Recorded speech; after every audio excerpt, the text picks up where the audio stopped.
Welcome to Customer Success Matters, the podcast where we delve into the importance of ensuring customer success is at the heart of your business and the effect it can have on your growth.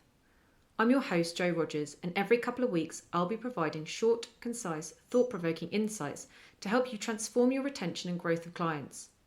Here at Customer Success Matters, we bring you over 20 years of client management, both from an agency and client perspective, pulling on our own real-life examples, as well as interviewing relevant subject matter experts, all to provide you with the tools and knowledge on how to service your clients at a premium standard, build an exceptional client services team, and ultimately grow your business. Don't forget to subscribe so you don't miss out on any episodes, and follow us on LinkedIn for more updates and behind-the-scene content.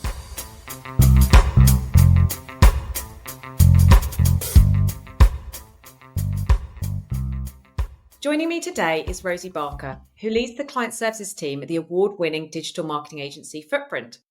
Rosie is here to share insights from Footprint's remarkable client service delivery and to offer strategic advice on evolving your team dynamics in tandem with business growth. But before we start, if you haven't already, please do subscribe so you get notifications of all future episodes. Not only does it help you not to miss out on any episodes, but it also really helps my podcast. Thank you. Rosie, thank you so much for joining me today on Client Success Matters. I really appreciate you taking the time to give our listeners your valuable insights. To kick things off, could you share what distinguishes Footprint's client services team from the competition? Yes, definitely. So I've actually been really fortunate to have some new team members join and kind of give me some feedback into their previous roles. So at Footprint, we call them relationship managers, but they are account managers. They will do the conversation between the work from the delivery team to the client. But the reason we call them relationship managers is because we really do lean on the fact of building a relationship with the client. As cliche as it sounds, we want to be part of their team and be sort of friends with them and really get on with them. And when I was a relationship manager, I generally have really great friendships with some of the clients. But I think listening to the feedback from the new team members, they actually say that we're a lot more involved. The idea is that I actually want the relationship managers to be strategists on the account. I want them to get so involved and take ownership of the strategy that we put together. So as much as a lot of this stuff is sort of teamwork and we'll have amazing delivery team kind of build the strategy, I actually really want to train the relationship managers to lead on that. So they get involved in so much. The idea that I have for them is to have the foundational knowledge across everyone so that they know a piece of everything that's going on in Footprint so that they can then create this strategy themselves. And it really gives them the opportunity to take ownership of those work streams, really lead the account. And if anyone were to kind of go off sick or go away, they can actually pick up where they've left off. And that's sort of the idea around it. They get so ingrained into each client. It's more than just, I wouldn't want to say that it's an admin role in these other agencies. I don't know that, but the idea that we're not just admin, we don't just talk to the delivery team and then pass that information on to the client and vice versa.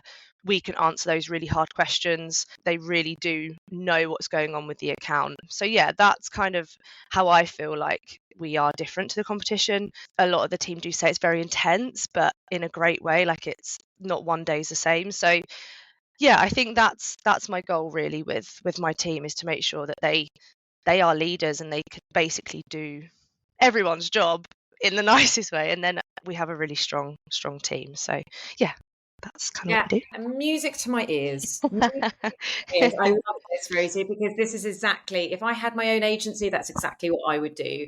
And I think that's sort of the world that I grew up in, is that's how client services were and should be. They should be strategic, because that's basically what clients want. And if you've got a strategic team, then they also are able to not only impart advice to their clients, but they're also able to identify growth opportunities, which is ultimately what you want. Yeah, definitely. So for you, Rosie, how do you ensure that your team is equipped with the expertise to offer that strategic advice to your clients? Do you have any measures that you put in place for this? Yeah, we've actually got quite a lot, to be honest. So I think education is massive for Footprint. So just to kind of give some context on how we calculate time, because although we say calculating time and the time you give for education sometimes does go out the window at times, but essentially what we do is we calculate the month as 150 hours. That is on a short month as well. So it's all calculated on the month of December being we're all off, and so that's the hours you fit. And then we actually give the like a percentage of that to so 108 of that would be billable, and then the time between 108 and 50 is kind of like we do days out with the team and stuff, and on occasion it could be holiday and stuff in that, but the idea is that they can use that time for education. And what we do is then deliver education to the team themselves. So there's lots of things that we do. We have an academy that we request everyone to join when they start, but that is essentially learning all things digital marketing, and you get some really great opportunities to be taught by, we've got some great expertise within the team that can teach that. We also do like shadowing opportunities across all teams so that they really get to learn different parts of everyone's role, and just understand how it works as a business for one, but also, as I say, we've got some great team members that have been doing this for such a long time and their knowledge is incredible. So just kind of really shadowing those people as well. In that, we also do like back to school days. So that's essentially where we come together as a business, and we not only like work out how we can improve as a business, but it gives you the opportunity to really understand how we function. And I think you never really get to know, well, from previous experience, I've never really known what's our financial status, what's the market like at the moment. We never really get that information, but we make sure that that is shared within the team. So there's a lot of education that's going on. Aside that, obviously I take measures with like growth framework as well, so we make sure that everyone is on a growth framework. We know exactly what they need to improve on, and what steps they need to take to get to the next level. And all of that is kind of that we tier it in a way so that the ultimate goal is that you are a strategist, you really learn kind of across the board everyone's role, what they're doing, knowledge about the industry, so that you can kind of get to that position. So there's a growth framework there, but there's so many opportunities just to learn and grow. It's like the most important thing within our business. And I think there's always, we call each other sponges. Are you a sponge or a rock? And if you're a rock, obviously you can't absorb any more knowledge, whereas being a sponge is something that's really important to us. And then I guess the main thing as well is that it's kind of drummed into me, but our director does this, we throw people in the deep end. So like whether that's you go and teach a lecture at a university because we have some partnerships there, or you lead on a call that you haven't led on before.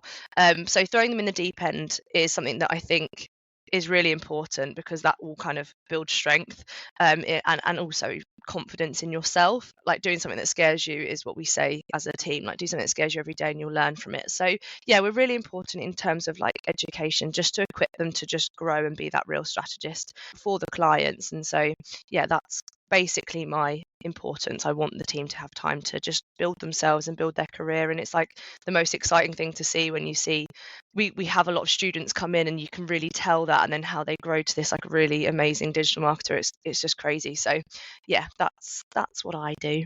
It's fantastic, Rosie. And I think that one of the things which is so key here is that you're giving them time to be able to do this. Yeah.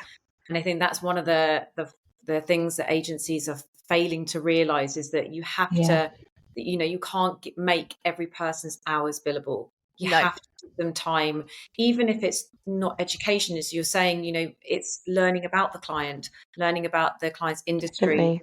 learning about different marketing, education about your clients and about your agency and your products and your services and marketing is so fundamentally important. And I Definitely. love the fact that you have recognized and understood that that is such a vital role for client services, because ultimately that's only going to benefit your clients, and it's also going to benefit your team as well. I bet your Yeah. retention rate must be so high, because the opportunities that you're giving to your staff there is not just, here's just one thing that you're going to learn and No. that's it. And then that person either feels deflated or bored or feels the need to go somewhere else to find a new opportunity or to push themselves further. You're constantly pushing, you're constantly Yeah. giving opportunities to learn something new and maybe find an area that they're more interested in. But that's fantastic, Rosie. I'm It's really impressed. Yeah, it's really great. I think like where we are kind of a small agency, but still somewhat growing, there's so much opportunity to kind of make your own pathway, and we obviously support that, but I think it is down to that education. And with some of the team members, we've seen them go and create like new services for clients that we wouldn't even think of, just because we've given them that level of education. And it also, it doesn't necessarily stop there. Like, we have three core kind of services, but actually we have so much more than that, because it streams off into other things that people have learned. And I think it gives people drive as well. My dad always used to say, like, I don't know what I want to do with my career, and I'm still like that sometimes. I just still don't know what I want to do, but I'm doing stuff that I really enjoy, and that's what kind of matters. And it will take me off into different pathways, sure, but the fact that I don't know what I want to do, but I'm still enjoying it, and I get to learn and figure that out within a company that's allowing me to learn, is so great. And I think that's what transpires into the team as well. Like, they get to go and just try different things, and if it works, brilliant. If it doesn't, and they've learned from it, and that's what we really encourage. So it's a great place. I'm a big advocate of education, a great place to work. I think we're really keen to push people in the direction that they choose, and also then benefits us as well, because they bring something new. Yes, it's that accountability piece, isn't it? Yeah. And ultimately what you're doing also is trusting them. Yeah. You know that they might, and we put inverted commas, fail. Yeah. But that's also a learning lesson. And then and they're going to take something from that and do it differently next time. Yeah. And that's a really big thing. I think that there are a lot of agencies that are starting to lose faith in their teams. Yeah. That trust is going, they're starting to hold more, probably more towards senior management. And that's when that big divide starts to come. And Definitely. I think that's when you start to feed into this feeling of unsettled, not feeling like you've got great opportunities, not feeling fulfilled in your job. And I'm sure that they probably feel like they aren't trusted and they're not valued in the company. So from what it sounds like in Footprint, you're doing a fantastic job of that. Yeah. So well done. Yeah, thank you. Rosie, we talked about this previously in a conversation. You've mentioned the principles of open, honest, and fair at Footprint. Can you delve a little bit more into what these values manifest in your services? Yeah, definitely. So I think a little bit to kind of what you were saying before, I think the open, honest, and fair in terms of staff and the team, it's all around psychological safety, and we really want to make sure that everyone has a safe space just to speak freely in a constructive way, but speak freely to one another and kind of give that criticism where it's needed. And I think that's exactly in terms of like the education part and growing part of that with the back to school days, and being very open about where we stand as a business. I think that's really key. Like, we want to listen to anyone that has something to say about that. And I think that then transpires to those conversations with our clients. I think on occasion we definitely have clients that are probably put under a lot of pressure, so they put that pressure on us, or they have like set ways of thinking about certain things, and it's not always right. And so we're here to kind of just give that truth, whether it's a hard truth or just an open conversation. But we want to make sure that we're open with them. If things aren't working within the strategy, we'll definitely tell them. That the amount of times where there's the rush to get change, and actually we need to take time to let things bed in, we'll have those conversations. But I think that kind of starts with us as a business, so that they can learn from that, so that they then have the tools to be able to have those conversations with clients. And I think like one example that works so well is that we have an insurance company that I'm really close with. They were my client when I started. They're now one of my team members' clients, but I'm still really involved. And we just have conversations about, beyond their service with us, we'll have conversations about their business and their industry and how things are working, what's not working. I'll get asked questions, what would I do with this situation about a particular staff member, which would never be involved, like would never be part of their retainer, but we're having those conversations. So it's not necessarily part of their service, but I'm now having those like constructive conversations with them that goes beyond what we're doing. It looks at their business, it looks at what more they could do for marketing, how I've dealt with staff members, how they can deal with staff members, and we just have some really great conversations. And openly we'll tell them, I actually don't think that works for you, or you should try this. And even vice versa, like they'll tell me, I think, why don't you try this with a particular staff member, or why don't you try that as a way of giving feedback to better our services. So I think just being very open with one another and how things work as a business really pushes us to then have really cool conversations with our clients and be open with them. And that is also reflective back to us. We'll always get feedback from clients. I'm really keen to just make sure I speak to every one of them. So although I don't manage clients, I will just oversee everything. I always want to keep in touch with them and just make sure we're getting that feedback so that they can openly tell us where we need to improve and action that as well. It's always great, like we say, oh, we get feedback and then doing nothing about it, but we make sure that we do stuff about what they tell us. But I think it's just really important to have a safe space for everybody, clients included, and learning from one another about how to deal with that feedback and giving feedback, good and bad. It's just a really important thing to kind of what stands at Footprint. And it's why I've wanted to work here for so long, because I've been able to just speak freely and be listened to. So yeah, that's kind of my approach to things. And I always say, like, put it in a phone call rather than sending an email to somebody, because I think that just it doesn't translate to what you want it to say. So just picking up the phone and being like, hey, how are you getting on? I've heard you've had a really tough time, let's talk about it, or vice versa. So yeah, that's kind of how we transpire it. And I think we have some really strong relationships with our clients because of it. As I say, the particular client that I talk about, the insurance client, they always say, you can never come off the account, I need to speak with you all the time. And sometimes we just chat about life and I know all about their family and vice versa, and it's like they then become a real part of your work day. So yeah, that's kind of And to be honest, that's really ultimately where every agency wants to get to when it comes to their relationship with their clients. Funnily enough, I was interviewing for my podcast an ex-client of mine. Oh wow, and she was one of my very first clients. So 20 years ago, that's really cool. so I hadn't spoken to her for 15 years. And it was the easiest thing to pick up the phone and have a conversation with her, because we'd built such a relationship back then. And actually, she mentions it on the podcast, she called us a family. And that's absolutely what you get to do when you build out relationship like that. Exactly as you say, you know their family, you know you can have those conversations, you are having that open platform so that you're giving them added value outside of marketing per se. You're able just to be a bit of a sounding board. And I think that sometimes agencies get a little bit too into this feeling of over servicing. Yes, yeah. And I think there needs to be this balance between what does over servicing mean and what does Yeah. building a relationship mean. Over Yeah, servicing definitely. mean that you're actually producing more assets than you should have been producing in the first place because your statement of work isn't got some boundaries in it. Yeah. Then there's just relationship management and building a strong relationship. So you become that indispensable partner. And that's ultimately what you want to get to. Exactly as you say, you've got a client there that says, I can't lose you. So the your competitor goes knocking at their door and saying, I can produce this and I can do this. Ultimately, they're thinking, but I don't want to lose this relationship that I've built. I don't want to lose the quality that I've got here and the trust that we've built. And I know that I get value. That's so much more important than the new shiny object that's being shown over here as well.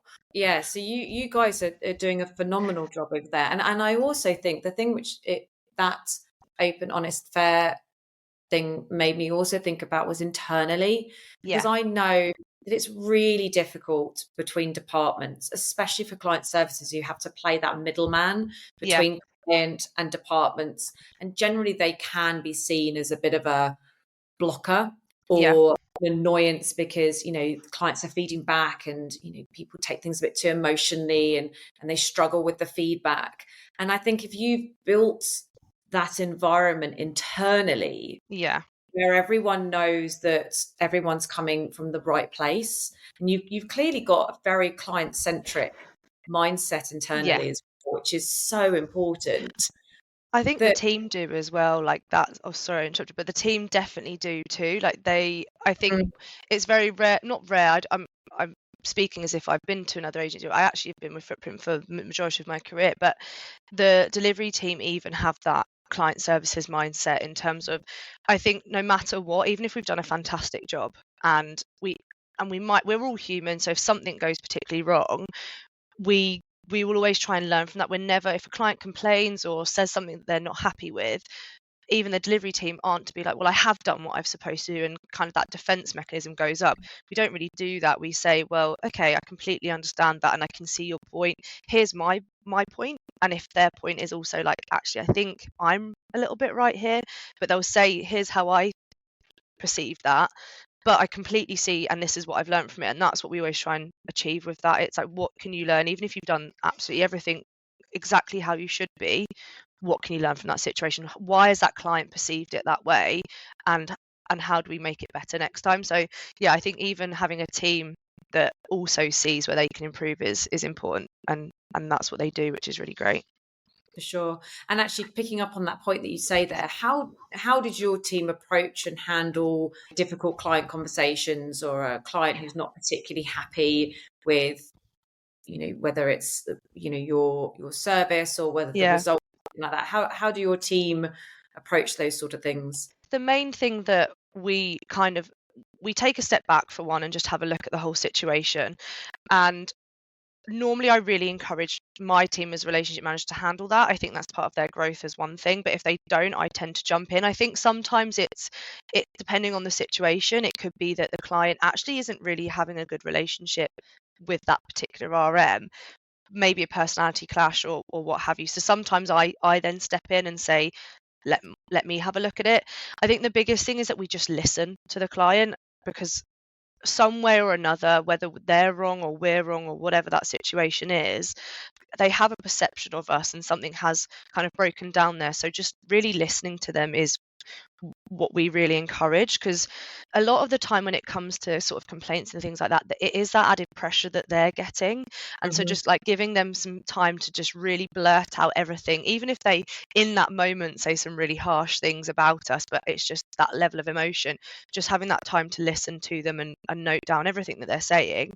I also give my team the opportunity to give me that feedback too, because I don't want to just say, right, well, the client said all of this and you're all doing a terrible job, do better. I really give them a chance to listen. I listen to them as well and let them have their kind of thoughts on it, and then just have a conversation about it and say, look, this is how we've all perceived it. Here's your options of how we can do better. We can either go down this route or that route. We do try and jump on things quickly. I always get a gut feel, I think. I don't, and similar to with the other RMs, although we do things differently, there's always that gut feeling of like, something doesn't feel quite right with this client and I think something's going wrong. So we'll try and jump on that situation a bit quicker so it doesn't escalate.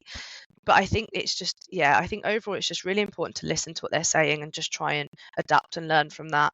And we always hold each other accountable within the team. Like you say, we create that safe space, but saying, there's been moments where I've messed up. I think one time I went on holiday and I was just excited to go on holiday and I really needed it, and I didn't set an ad live for a weekend for an event. And so I was held accountable, but I wasn't shouted at or screamed at. It was just a, hey, look, you messed up here, but it's okay. And as a team, we came together and I felt really supported by the rest of the team that was there. And even they said, to be honest with you, it shouldn't have been just on your shoulders. We should have all taken a bit of responsibility to check that. And as I say, a bit of a human error, but we all kind of came together. So we definitely support one another when one person or a couple of you might mess up in a way, and we're just really honest with the client and say, look, this is on us, and we'll come to a solution of how we can improve, like, whether that's giving them extra time or having a look at something else. We'll just say we'll come to that decision together, but we're kind of in it together, as you say. And I think that's what's really important. So yeah, I don't know if I've kind of answered that in a way that isn't going here, there and everywhere, but No, completely. And I think the baseline of that was, let your client feel heard. Yeah, it's the most important thing. Just allow your client to have the platform to be able to express definitely. how they're feeling. That's ultimately what, if we all in those sort of situations, sometimes just need to get it out. Yeah. And as you say, like, sometimes it might not land great, or they might say some things in the emotion of it that they probably wouldn't say in a calm environment. And it's about trying to be empathetic to them and not take it too emotionally. Like you say, take it away, say to them that you understand, we're going to look into this, trying to keep emotion out of it as much as possible and look at it in a level playing field is the most important thing, isn't it? Definitely. So, Rosie, you've clearly got a very functioning strategic team, which is fantastic. What's your client engagement methodology? So particularly, how do you streamline that onboarding process and Yeah. offboarding process? Yeah, so we've really adapted this in the kind of coming months as well, and like really listened to our client feedback to kind of say what more would you like from us. But the main thing that we kind of have learned recently is that the first 100 days is really, really important in terms of an engagement level, and we call them like the sticky clients. If we can really get those first 100 days right, they tend to be the stickiest because they're really bought into what we're doing. It kind of started like when a sale dropped, and we kind of moved to ongoing work. There was always this like quiet period, and like the client would say it feels like the momentum's dropped. Really, Mm. behind the scenes, we're working so hard to get like a really strong strategy together. It's probably about that time when we get full access to everything. So we're looking at all the data to see whether we can like improve what's been working, what's not been working. So although it feels like the momentum might drop to the client, we're actually doing a lot of work behind the scenes. So in that moment, we've actually realized that that's a really good time for the relationship to start building. So sort of in that first month, what we tend to do is just kind of drip feed them content and real added value to what we're doing. So one of the things we might do is just send them that we've got a book that our director has written, and we all kind of came together and wrote it. Actually, I mean, my name's in it. I read probably part of it and changed some, but didn't put half the work in that the director did. But there's a book that we have all around digital marketing, but like project management and SEO, PPC, conversion rate optimization, all things digital marketing. So we might deliver that to them. We also have like an alignment session at the very beginning with the relationship manager, maybe with some team members, but that's really kind of getting ingrained into their business. We ask some sort of questions about how they work, like what it's like a culture session. So what do they hold like dear to their heart that we can kind of take away? Like we really spend some time with the client, and make sure that in that moment, although all this stuff's going on behind the scenes, they're getting a lot of information from us. So that's kind of sort of the first month, and then throughout those kind of later 100 days, we introduce them to different members of the team. So it might be that they get a touch point with me and have a bit of a culture session with myself. They'll reach out like the sales team who they would have spoken to at the very beginning, checks in with them and says, we had these great conversations. How are you getting on? Do you feel like that's translated? We'll also, if they're on for one particular service, we might get another service team to look at them. So if they're on for SEO, we might get the paid team to have a look at their like what Google ads they could be looking at, what social ads could they be looking at, and things like that. So we just drip feed them with content throughout. And I think while we're also working on them, when we have like reporting calls or any calls with clients, I really encourage the RMs to also educate them. So here's the work that we've done, and here's why it's important, and here's a bit about SEO and what you can learn this month. And so we're constantly drip feeding them education as well, so that they can see the added value and go, oh, that sort of makes sense. And then when it comes to sort of offboarding, as much as we'd love them to stay, it's not always the case, whether it's like a money problem or they've sort of seen the value and they've had budgets cut or something like that. Clients do tend to leave. So in that kind of offboarding month, we just try and give them as much value as possible. So we'll give them as much documentation that they can take away, share with their team. We might deliver some education pieces. So recently we've had a client that has left, and they wanted to just do some content in-house. So we offered to say, well, why don't we just do some training? So here's how you can do keyword research. Here's some like blog topics that we would write. And we've just given them some education so that the momentum of what they can be doing can continue, and they can get the team to do that. And if it's sort of like a one-off project, we try and avoid like the strategies come to a close and things like that, and use those like negative words of ending. We'll say like, do you want to, here's what we'll do next, and really push on that sort of stuff, even if they don't take it, even if they're happy with just the project itself. We want to make sure we leave them with stuff that they could always be getting on with, because digital marketing is never ending. It can always be worked on, as you know. So yeah, we really just try and educate the client throughout, and I think that's what we do. It's sort of like while we're learning, we're going to teach them and let them learn with us. And so yeah, that's kind of the way to kind of keep that content going and keep touch points throughout their service with them. It's not just one person being the RM, it's this whole wealth of team that gets involved. So yeah, that's sort of what we do. And the offboarding of a client doesn't need to be seen as a negative thing. No. And I think that people need to remember that there might be a reason that has ended the project, but it doesn't mean that then they might have another opportunity or Yeah. talk to someone else. So, you have to consider your reputation. You need to consider potential referrals. You need to consider the fact that there's every chance that they could come back. So as you say, shouldn't be seen as this is the end of our time together. Again, take it too emotionally. It's how can you drip feed and maintain that relationship even past the point of them going, where they're setting up email nurtures, where they're getting industry insights and they're learning and you're educating them. You touching base with them every month or two just to see how things are progressing with their business, and asking for referrals. All of that shouldn't, unless you have got to a point where you are losing a client through not pleasant situation, like has gone really drastically wrong. An end of a project or an end of a client relationship shouldn't always be seen as that's the end.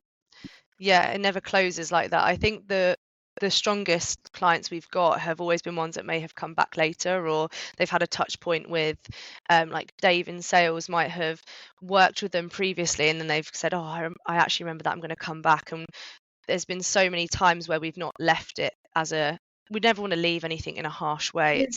I just don't think it's in our bones to even do that. But I always think education is I feel like education is just not so much even education, but I don't want to hold anything. Like one thing around, especially in the nature of sort of SEO, I've heard a lot of people say it's a bit like smoke and mirrors. I don't really know what's going on with them and I don't really understand it. And previous agency they've worked with have kept everything like so secretive because it's sort of like they're scared that if they tell them how they do it, they're going to go off and do it anyway. We've learned that actually giving our clients that level of like, this is how you do it. If they choose to go off of it, great, that's fine. But 9 times out of 10, they go, oh, that's really great, but you're the experts, you carry on. So there's never any harm in like delivering education and like how we do things. I mean, it's even back to that insurance company. It's even made, they know exactly how, where they're on for paid advertising and paid search, and they know how it works. They could probably do it themselves, but actually they see the value in us doing it. And it's also made our conversations better because they might go, well, can we try this? And I go, oh, I haven't thought of that. That's really useful. So I just think that holding things from clients just never ends well. And so we just try and give as much value as we can through the work we're doing, but anything outside that as well. Yeah, I'm in complete agreement with you. I mean, the more that the client actually understands what you're doing, it actually becomes an easier process than to take them through, because you're not having to constantly re-educate them through the process as well. Why are you doing that? Well, we're doing that because of this. Whereas if they know that, it becomes a very seamless transition of being able to say, well, here's what I need you to review, and this is the results from this, and this is why we're going to change it for this, and they understand it. So much easier to work for both the client and the agency when your client understands what you're doing. I wanted to go back on a point that you made earlier, which I think is really important for people to consider, because I call it the transition phase, which is that first 100 days. Mm-hmm. I don't think a lot of people are probably aware enough about how important that period of time is. I think a lot of people think, oh, well, we've kind of done, we've got them on board, we've signed the contract, brilliant, great. Now we just need to, get into market or whatever your program is, get it live, finish the project. And when we've done what we've said that we were going to do from the outset. Actually, that first 100 days is so critical to building that longer term relationship, doing all the things that we've talked about in this podcast about becoming that indispensable advisor, but also being that person that they can turn to and build that trust and feel that value. After those 100 days, you will generally find that you will see either a client start to drop off or you'll see a client that starts to engage back. How you have acted in those 100 days is so important through it. And I think that the onboarding period, I think, is lacking from a lot of agencies processes. I Yeah. think they, exactly as you said, they go from contract sign, everyone's sort of agreed in principle what we're going to do, and then everything goes internally and you set up your kickoff sessions and Yeah. everyone's working behind the scenes, and you might have maybe set up a status call to check in with them, but you don't set it up until the project's, you need them to start Yeah. feeding into them. And that could end up being, weeks. Yeah. And I mean, can you imagine from a client's perspective, that's such a, oh, Yeah. Momentum's lost. excited to going, oh, I haven't heard anything. Oh, I wonder what's going Yeah. on. Or, the joy and excitement in what you're about to do has suddenly gone down. And then Yeah. as an agency, you then got to pick them back up again, which Yeah. is so much more effort to do. So Yeah.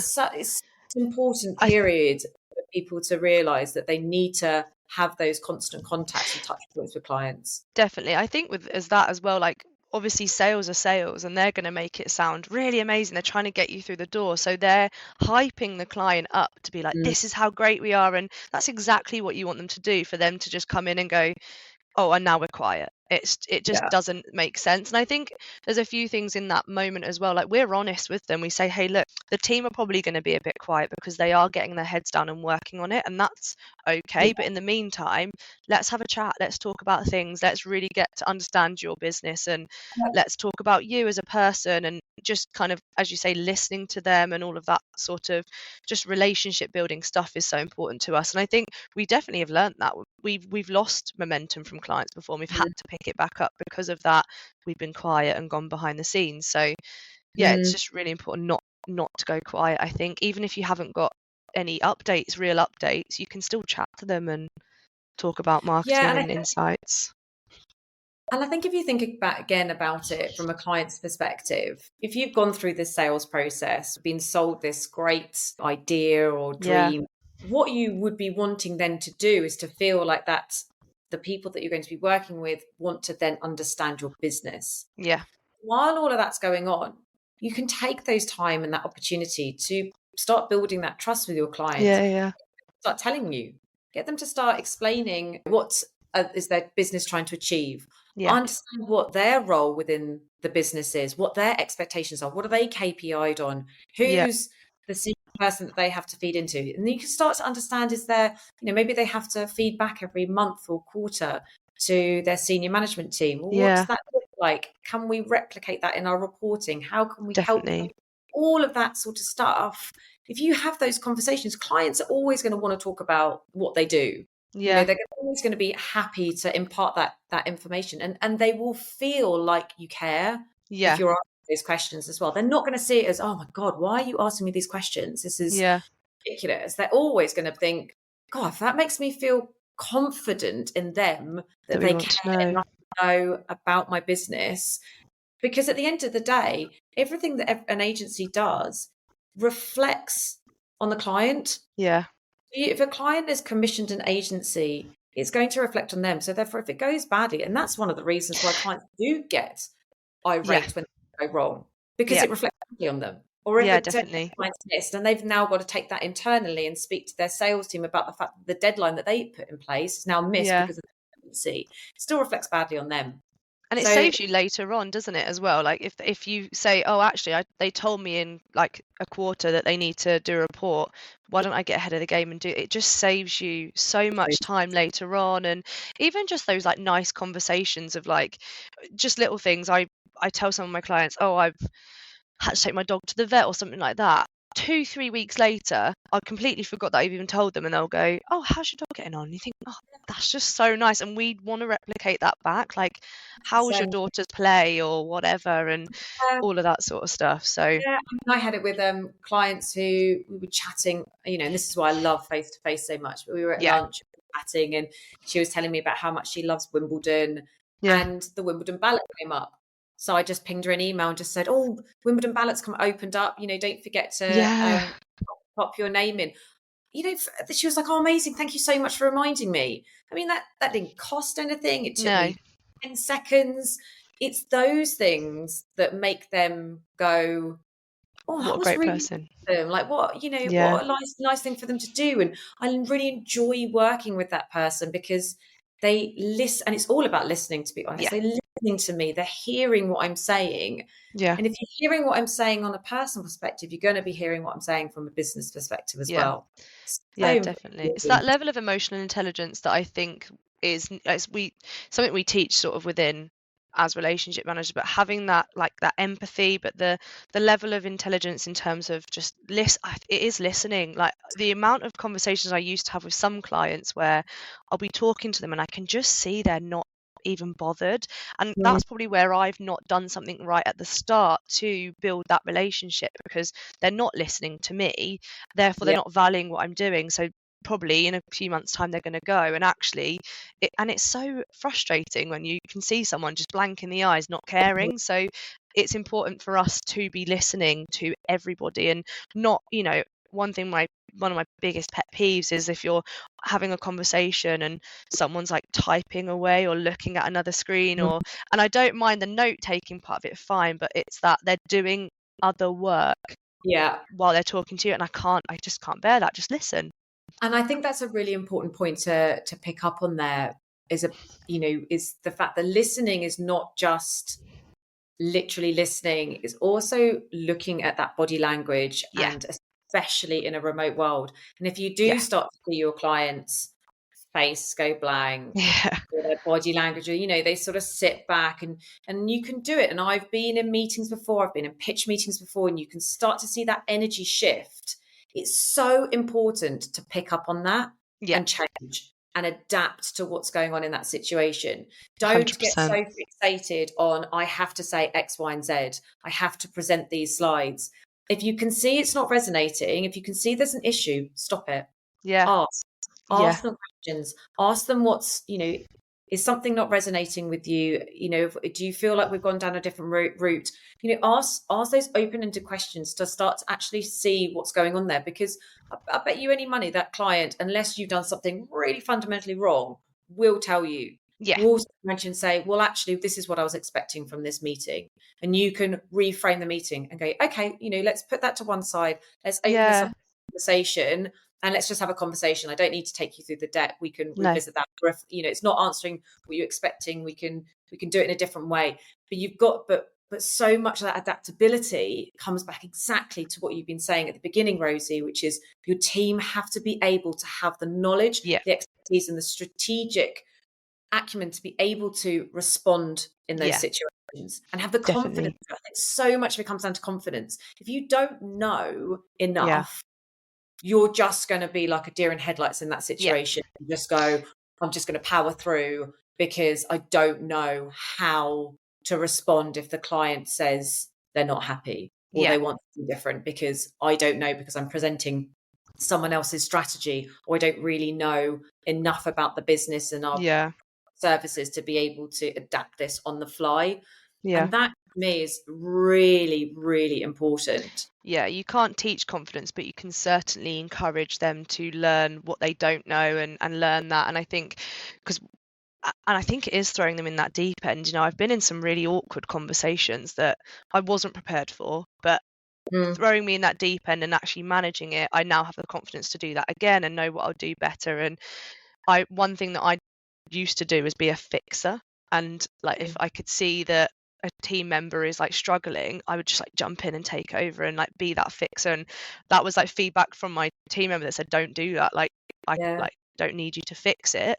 But I think it's important to giving them the space to try and actually go, and we'll also use their skills. I think as much as we like harp on about education, if you don't have the chance to use it, you don't know that you can. And so, yeah, I think there's that part of it too, which I love seeing someone like be put into a situation, and I have the confidence in them, and then they get asked those questions, and you just see them flurry and go, oh, that was amazing. So that's probably one of the best bits about being a manager, is like seeing them grow and learn that and do the Nothing bits that you used to do. Yeah, so better. There's fulfilling. nothing better. There's nothing than being able to, and I think for you as well, if you've got students coming in as well, that must be Yeah, so rewarding to see that. I know, and I mean, they know who they are. I've got some team members that I worked with, and they are flying high love at the that. moment. And I employed them, and I talk about this quite a lot. I did not employ them based on their experience. I Yeah. employed them based on, I could see the traits that I wanted Yes, and needed from someone to work in my team. definitely. And they, on paper, they wouldn't have been employed, No. but I saw differently. And given the right guidance, the right mentorship, the right encouragement, the right freedom, I'm exactly the same. I'm very much a hands off. I don't Yeah, micromanage. You've got to give them the feeling that they've got ownership over their projects, 100%. but they Yeah. know that you're there at any point to step in if necessary and Yeah. ask questions and everything. But give them that ownership, and Yeah. they will flourish if they've got the right determination, tenacity, drive. That drive is Yes, important. it's so Yeah. important. They will Yeah. do it with the right support and guidance and trust behind them, Yeah. 100%. That's why we have this academy as well. We're quite fortunate in that we do the academy and then we'll basically select a few to come and join the team. But we actually have like before COVID, it was in person. So I was actually on the academy at Footprint, and it was 22 days for 11 weeks, so 2 days a week. And actually, now I'm working here, I know that the whole time I wasn't learning. They were watching me and seeing if I had that drive and that, like I would absorb and be a sponge and all of that. And so Mm. we now have it online for a week. So we have the academy for a week. It's all online, but we actually get to watch and go, you're perfect. Interesting. That's a really Yeah, clever way of doing it, actually. very Really, really. clever. And I notice, when like the director will ask some questions and I'm like, oh, now I know why you made me do that, because it was to see if I would handle it. And really sneaky, but it is a way to just really make sure that we're getting a strong team and a team of people that have drive, because I think that's what we all have that in us. We all behave differently and we've got so many different personalities and ways of working, but we all have the same thing in common, which is just the drive and want to do well and have a great career, basically. And I think that translates to our clients in the work that we do. Yeah, I can see that. So Yeah. at Footprint, obviously you've experienced considerable growth, which Yes. is very impressive. And I can really, to be honest, can see why, with everything that we've talked about, which is fantastic. But if you sort of reflect back on that journey, are there any lessons that you've learned that would influence how you'd approach things if, given another chance and you did it again? Yeah, I think so. When I think about this question, I think like there's so much I would learn from and change, but then actually we've come to such a great point, and without going through it, I don't think we'd be here now knowing that sort of stuff. So I think one thing that's very apparent in all of us is we all have a really strong gut feeling about certain situations, and so we took too long to change or too long to do things differently. And one thing that I love about us is that we will talk to each other. So the director will come and ask me questions about how he should approach certain things, and vice versa to one another. And I think that's really great. But actually, we probably all know the decision we need to make anyway. So just trusting our gut situation in those moments, and whether that's potentially letting a staff member go or hiring as well. We've had some great candidates that we've wanted to hire, but we might have taken too long to make that decision of whether we should do that. And I think those situations we would probably definitely change and just trust our gut a bit more in that situation. But I also think, like, personally as a manager, I've learned so much that I would do differently in terms of just managing a team. I think at the very beginning I was like, well, how would I like to be managed? And for me, it's always positive feedback. It's, giving me the freedom to learn and do stuff. But actually, some people need either more guidance or they want some negative feedback. The positive is just doesn't really resonate with them. So I've had to like shift how I've managed from a how would I like to be managed to them. And it sounds like a really obvious thing, but going against what your nature is really tricky sometimes, and having to give sort of negative feedback in a way that's going to help them, I've really had to learn Yeah. to change. And like that thing of not being a fixer, I think I used to fix so much, and rather than just giving them the space to try and figure it out themselves, I would just jump in, and then that would put myself in like burnout mode, because I'm doing Yeah. all of the tasks that I need to do, but then also trying to fix everything for all of my team. And actually they're more than capable of doing it, I just needed to give them the chance. So even things like that, I think we would definitely I'll definitely do differently, and I am doing differently now. Even sometimes I want to jump in and like my whole body's saying like take over, not doing that and just going against that is what I'm learning still at the moment. So yeah, I think, don't know if that was a bit of a cop out of an answer, but yeah, I just think the gut feel is really, really important. We, like I say, where we hire, where we have that really lucky opportunity to examine people and do the academy and see who's kind of got our values and our way of working, that also helps us and kind of makes everything a little bit easier, because we're hiring people based on what we think is important to us and how they're going to add to our team. So I think we're really lucky in that sense. So in terms of our growth, I think that's been the biggest thing that's helped us grow, because we can choose who's going to drive us forward and who's going to hold us back and things like that. So we kind of get that hard bit done. Sometimes when you hire somebody, and if you've not gone through that phase of being able to sort of analyze them, then you might hire someone that's not right for the team. And so we kind of skip that bit, which helps us a lot. But you know, in those times where we might need to have a tricky conversation, we just need to take action a bit quicker. And I think we're doing that now, and it's really great to see the team just, yeah, we just talk a lot and listen to each other, and I think that's what's helped us, and we're never going to lose that, I think, as a business, which is cool. I think, to be honest, Rosie, we could easily sit here Yeah. and do a whole podcast Yeah. on what we probably should do on just team management, to be honest, Yeah. because I think there's a big piece there, especially in agencies, on Yeah, how to get the best out of your team. definitely. Because, you know, that point that you made there about everyone needing different things Yeah. from, you know, in terms of like, I want constructive criticism, or I thrive on being praised. Like every Yeah. person is different and everyone needs different things. And that's hard as a manager in itself to be able Yeah. to navigate and learn and things like that. So I think that we should definitely do a podcast. 100%. There's so much there with it. Yeah, definitely. I think even just learning, I mean, we started from a small agency, so it was really easy to manage people that were like you, like-minded, or worked in the same style. But I think I've got one team member out of the 5 that is like me.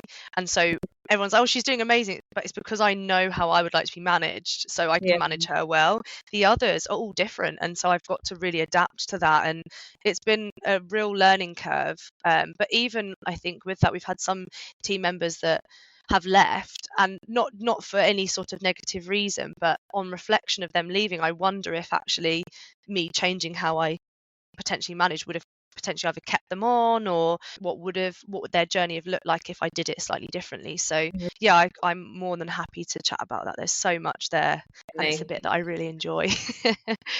Right, let's do it. So thank you, Rosie. This has No been worries. brilliant. I mean, I'm a massive fan of what you guys are doing at Footprint. Thank you. I think you emulate everything that I talk about, if I'm honest. Amazing.